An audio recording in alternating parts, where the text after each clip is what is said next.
ちら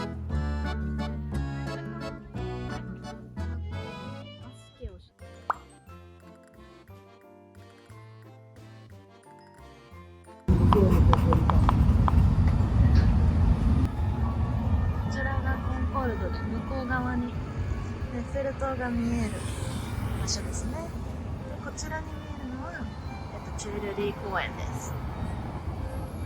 今日の待ち合わせの場所は確かここのホテルだったと思われます。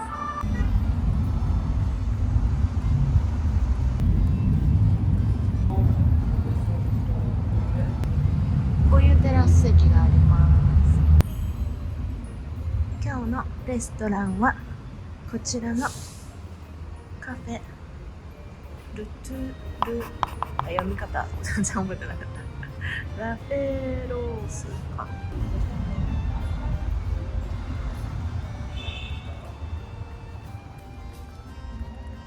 中庭みたいな感じになってて、このレストランの内側はなんかアトリエとか書かれてる。あとカフェ、レストランとかがある感じかな。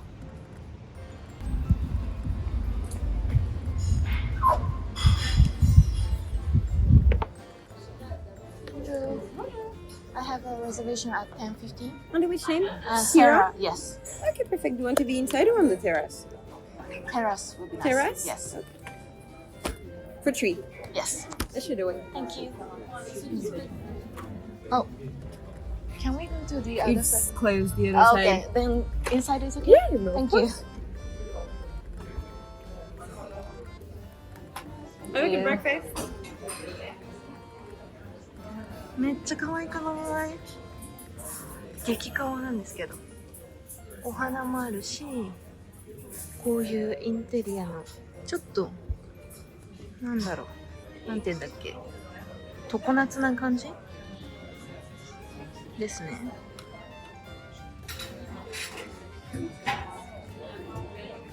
めちゃくちゃ可愛い、信じられない。メニューも可愛いです。なんかブレックファーストが英語になっちゃった。あ、そうそう、やっぱそうだね。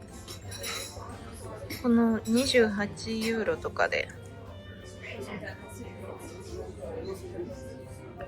クラシックかベノワズリ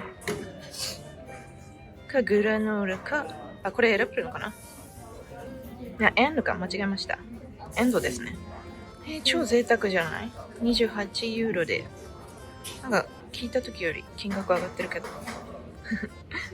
26って聞いてたのに。アラカルトも頼めるね。クワッソンが4。まあちょい高だけど。ヘルティーブレックファーストもある。フルーツとメイドグラノーラとアボカド。And the selection of the juice.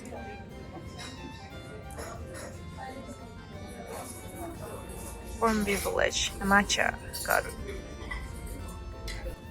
結構私の好みだな。こういうブルーのインテリア好きなんだよね。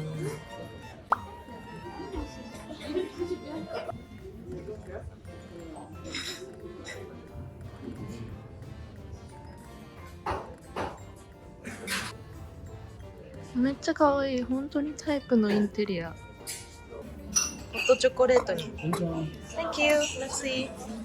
発酵してないバターで、フランスは発酵してるバターって生地を見て、そう。パンオショコラとクロワッサンですね。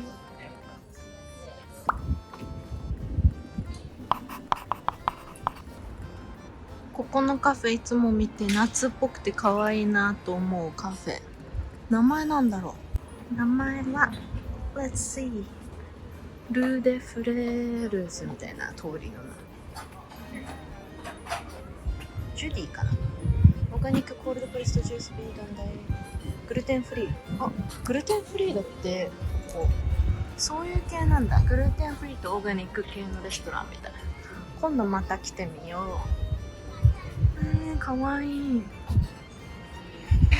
こういうケーキも売ってるね。リュクセンブールに来るときにいいかも。アイスクリームも売ってる。ビオだしかも。前に行ったんだけど、ここのお店もベーカリーも結構良かったです。街中にこういう電気自動車だよね。電気自動車だよねこれ。電気自動車の充電スポットがありますね。時々見かける気がするよ。というわけでリュクセンブール公園にやってきました。久しぶり。こういうテニスコートがあったり、向こうでバスケをしてる人がいたり、なんか乗馬体験かなやってますね。あ、そうだね。なんか5馬馬の単位って何 ?5 匹ぐらいいるから乗馬体験っぽいね。私も乗ってみたい。ポニーなのかなこれは。リュクセンブールで歩けるならめっちゃよくない？楽しそう。金額書かれてるかな。18歳までかも。見て、めっちゃ可愛い。手振ってる。めっちゃ可愛い。というわけで、午前中にモーニングで初めましての方とお会いする予定だったので、モーニングをコンコルドで食べて、でその後お家に帰ってちょっと仕事と、ポッドキャストの収録をして、太陽が出てきたね。歩きながらだとどうしても息上がっちゃうんだけど、体力不足。はい。で、今この後友達とモン・サン・ミシェルに行く旅行の予約を一緒にする予定なんだけど、その前に天気が良かったのでちょっとだけ喋りの動画を撮りたいなと思ってリュクセンブール公園にやってきました。はい。というわけでリュクセンブール公園です。こちらがパレスですね。1600何年って今ガイドの方が喋ってた。後で調べてみよう。夏になると本当にここの土日なんて特に本当に人が多くて、ここにいっぱい人が集まってきます。ちょっとその辺の陰で動画を撮ってみようかな。今日は突然晴れたのでみんな出てきてますねさすがパリじゃん。ちょっと中央の池もお見せします。中央に池があって、でそこには船が、そう船をね、このただの本当に木製の船で、なんでもない船なんだけど、ちょっと待ってね。ただのなんでもない船なんだけど、こういう感じで、そう、お子さん連れは結構船で遊ぶことが多い。この間セーヌ川じゃなくてあっちなんだっけ、チュイルリーで見たらこの船まあまあいい値段したのに、みんなこれで遊ぶのが不思議なぐらい。というわけでリュクセンブール公園にやってきました。ちょっとねここで動画を撮っていきたいと思います。眩しいな。どうしよう。眩しくて目が開かないかも。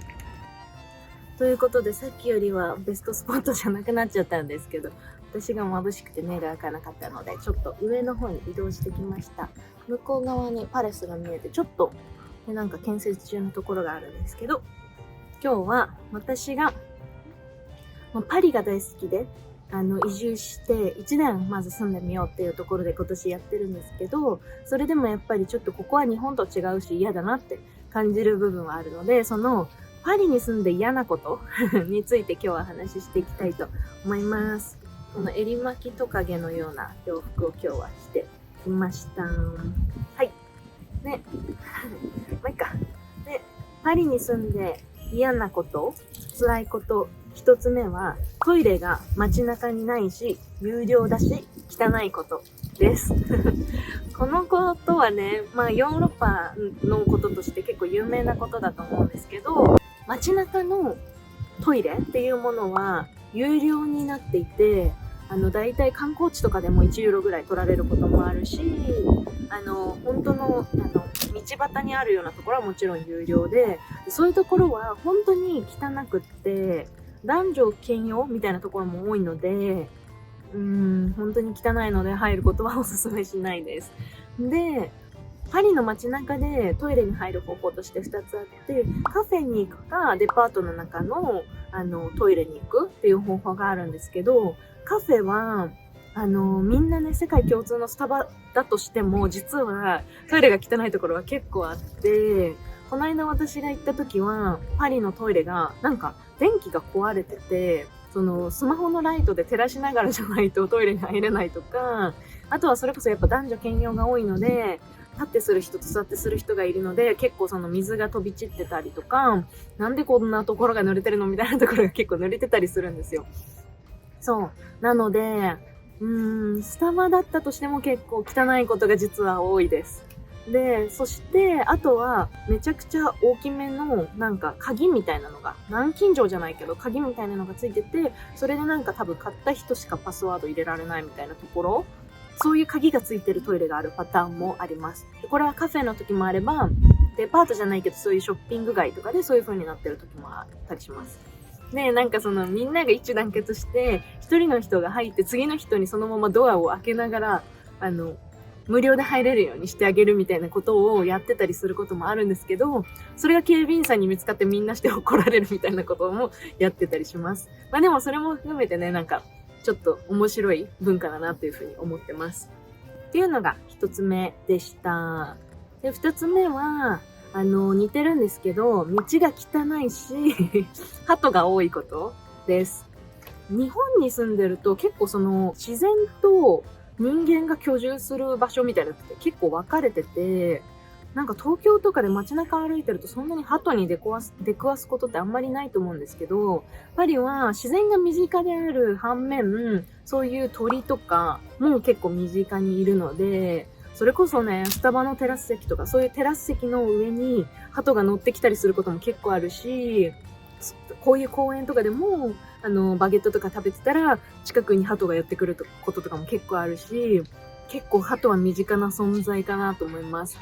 で、パリにいるとだんだんその鳩の存在にも慣れてきて、昔はキャーとか言ってたんですけど、まあちょっとぐらい近くにいるぐらいじゃ動じなくなるぐらい心が強くなりますね。はい。で、もう一つが、ワンちゃんを飼ってるお家も多いので、結構ね、街中に糞とかが結構そのまま置かれてて、それで滑って引き伸ばされてるところとかもあったりするので、結構道は汚いところが多いですね。それこそ鳥の糞とかも含めて道は汚くって、だからパリの街は上を見て歩くのは綺麗なんだけど、下を見ると結構汚いっていうのは有名な話で、それは本当にそうだというふうに思います。で、あと、警察官の馬みたいなのも時々歩いてたりして、道の真ん中に馬の糞とかが落ちてることとかもあったりします。まあ、それも含めてね、ちょっと文化の違いっていう感じで面白いかなと思います。そして、3つ目は、これは海外に住んでるので、当たり前のことなんですけど、やっぱり日本のお友達や家族に会えないことっていうのは、やっぱり海外に来てちょっと寂しいことだなというふうには思いますね。私は特に、生まれて30年ほとんど、1年留学してた以外は日本で過ごしてるし、あとは、東京は出てきてから10年ぐらい、大学と、あと就職とかを経て、結構お友達がやっぱり多いし、価値観の近い友達が多いので、そういうお友達に気軽に会えないっていうのは、やっぱりすごく寂しいことだなっていうふうに思います。でも、いざワーホリとか、他のビザでもいいんですけど、パリに来てみたら結構価値観が近くて、パリが好きで来てみたって人とか、新しく挑戦したいみたいな感じで頑張ってる、年齢が様々だけど、似た価値観を持ってる方とかもいらっしゃったりするので、そういう意味でも、ここに来て新しいお友達も増えたりもしてるので、今のところすごく楽しめてる感じかなと思います。私は今のところ結構やっぱりパリが好きで、しばらく住んでみてもいいかなって思ってるので、そう、日本の友達に会えないのは悲しいけど、こっちでお友達を増やして楽しく過ごせるように、ちょっとそこは頑張っていこうかなと思ってるところです。で、最後、4つ目は、美容医療がないし、あっても高いことです。これは、美容に関する価値観が違うっていうことが大前提あるかなというふうに思っていて、日本とか韓国とかって結構例えば色白で目が大きくて、でシミとかがなくてみたいなのが美しいとされていて、でなのでそれに関する美容医療、皮膚科だったりするものとかは結構身近で、最近だと特にリーズナブルなに受けられるようになってると思うんですよね。でもパリは特にフランスの中でも特にパリはっていう感じらしいんですけど、オーガニックとかナチュラルとかっていうことを大切にしている価値観が強いので、例えば日焼けに関しても美白っていうよりもむしろバカンスで焼けて健康的に焼けててシミがちょっとぐらいあるぐらいの方がむしろなんかバカンスを楽しんできた証だっていう風に考えてる人もいたりするぐらい、結構そうですね、美に関する考え方は結構違うなという風に思います。なので私も最近ちょっとずつできてきてるみたいですけど、なんか美容皮膚科とかを行こうと思ったりとか、ボトックスとかに行こうと思って検索したりしても全然施術数も少なくって安くもないので、日本とか韓国とかと同じクオリティでは受けられないかなというふうに思ってるので、ちょっと今のところ諦めてて、でもしそれに関してはやっぱりこっちに来てるからこっちの価値観を受け入れていくっていうことも大事なのかなというふうに思ってるので、ちょっとそれは試してみたいんですけど、まあ合わなかったら日本でやろうと思ってますっていう感じですね。はい。なので売っている化粧品とかもどちらかというと天然由来でっていうこととか、あとは動物実験をしてなくてとか、どちらかというとそういう文脈の方が重視されていたりするようなイメージがあります。ということが4つパリに来て辛いなって感じることでした。やっぱり海外に来ているので日本と同じようにはいかないし、価値観が違うこととかもあるんですけど、それも含めてなんでここの人たちはそういうふうに思うんだろうかとか、そういうことを尊重してるんだろうかっていうことも学ぶことも、社会勉強として面白いかなというふうに思ってます。なので私が感じたことはまたシェアしていきたいと思ってます。ということで最後まで見てくださってありがとうございました。ではまた次の動画も見ていただけると嬉しいです。チャンネル登録と、グッドボタンもお願いします。ということで、バイバーイ。最後まで見てくれてありがとうございます。もしよかったらチャンネル登録とグッドボタンよろしくお願いします。セイラのパリ暮らしは続く。